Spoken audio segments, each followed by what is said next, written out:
Meet Sally. She is currently one of the 176 million women worldwide affected by endometriosis.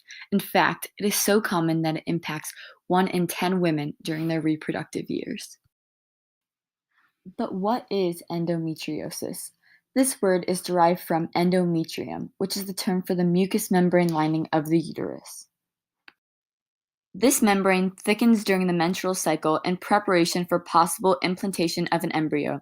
But when the tissue grows on the outside of the uterus, ovaries, or fallopian tubes, this is called endometriosis. Scientists cannot currently find any cause to this disorder, but one theory is due to the retrograde menstrual flow. In retrograde menstruation, menstrual blood containing endometrial cells flow back through the fallopian tubes and into the pelvic cavity instead of outside of the body.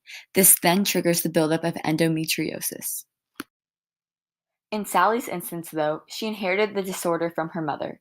Sally was 5 to 7 times more likely to inherit this disorder than the average person since there is a family history. Symptoms vary between patients, but common symptoms include pain during the menstrual cycle, spotting between menstruation, severe cramps, digestive problems, and more. When Sally started having symptoms, she went straight to her doctor. Her doctor conducted an imaging test, or an ultrasound, to check for ovarian cysts from endometriosis.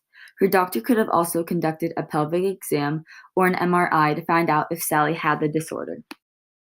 Common treatments, including hormonal birth control, surgery, and pain medication, are available to soothe the symptoms and problems associated with the disorder.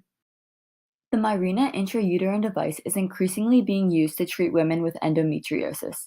Studies have shown that the progestogens released from the IUD relieve some symptoms of the disorder. They have also been shown to reduce endometriosis-related inflammation of the pelvic cavity, as well as lighten periods that may relieve symptoms. During a laparoscopy, a long thin viewing instrument, or a laparoscope, is placed into the abdomen through a surgical incision. This allows the surgeon to take a biopsy and remove cyst or scar tissue caused by the disorder.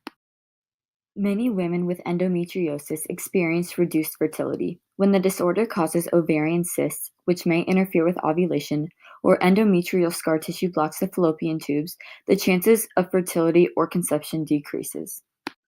Though we know a lot about endometriosis today, there is still so much that is left unknown. It's time to start paying more attention to this painful disorder that affects millions every day. This disorder is often dismissed as painful periods and deserves awareness so that young girls and women can become more educated in order to recognize the symptoms themselves.